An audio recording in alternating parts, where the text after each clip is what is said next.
822, welcome back to BT. Here at the studio with funny man Charlie Demers. Welcome back to Citytv, a familiar face for people that have watched over the years, and holding up the book that I had the chance to go through. The privilege, really, The Horrors is the name of it, and an interesting take on the awful things that happen in life, adding humor to it, and you've categorized a series of essays alphabetically. How did you come up with the concept to put this together?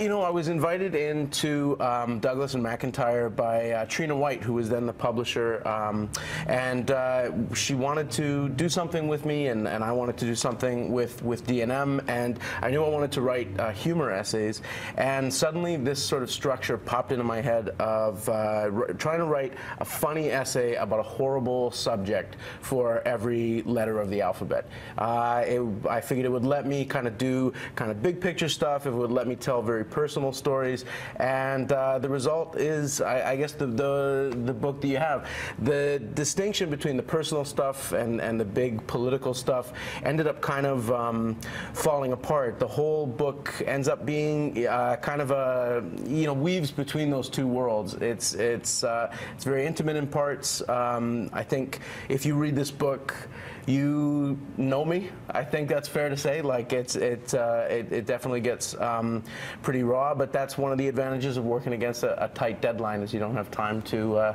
overthink things and censor yourself. Well, exactly. You know, you have brilliant insights in this book, and your writing is relatable when we talk about the B is for bombing as a comedian. What do you say to people that want to structure and write jokes, and they see guys like you, guys like Graham Clark out there and making it look effortless on stage? What's the best advice you can say to an aspiring comedian?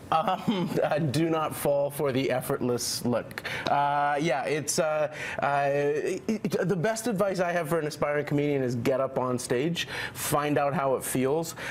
Typically, you're not gonna bring the house down, but you're also not gonna bomb. People are gonna want to see you do well. One of the stories in this book is about when that advice doesn't exactly go well. Yeah, I mean, one of the things about bombing that you realize is it's this nightmare feeling. I mean, it's like a nightmare literally, in the sense of you're standing in front of it's being at school with no clothes on. You're standing in front of an audience. You're completely vulnerable. There's nothing you can do to save yourself. And almost in that moment, it's like, this is so bad. And yet I'm still alive, I'm still breathing, I'll still be a human being after this, that kind of ends up being a bit of the sensibility of the book. Get into the dark corners of existence and figure out that, we still, when we survive, we survive. Yeah, this too shall pass. You hear that over and over, and you got to have a thick skin in this business. But the other sentiment I appreciate, Charlie, with this book is the idea of facing your fears with comedy. And you face a lot. I mean, you talk about the fact you lost your mother at a young age. You talk about the fact you were a ghostwriter for Adrian Dix as well.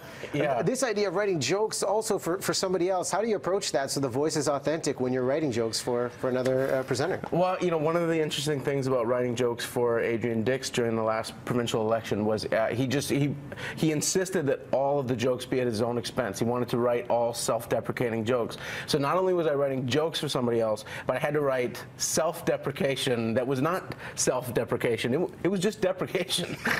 So I had to write jokes about Adrian and then send them to him. I'd write up 10 or 15 at a time. I'd get the notes from the communications team saying, we want to cover X, Y, and Z subjects.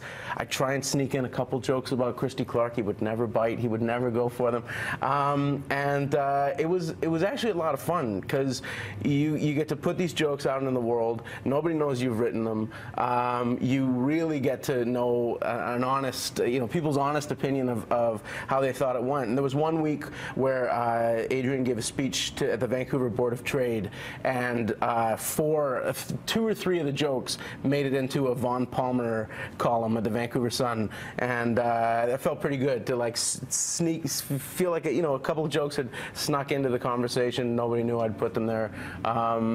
comedy feels good. It's an empowering thing to write jokes. You know, and the best way to disarm the haters is with humor, and there's all kinds of insight on how to do just that. Charlie, congrats on this book. Thanks very much, Riaz. It is called The Horrors, and it's out in mainstream release. You said, what, October 17th? Yeah, but it's out now. You can get it online and in bookstores pretty much everywhere at this point. All right, well, so support local talent. Also teaches a great course at what, UBC? UBC, yeah, comedy writing and nonfiction writing in the creative writing program out there. Good on you, brother. Thanks so much. Great to see you.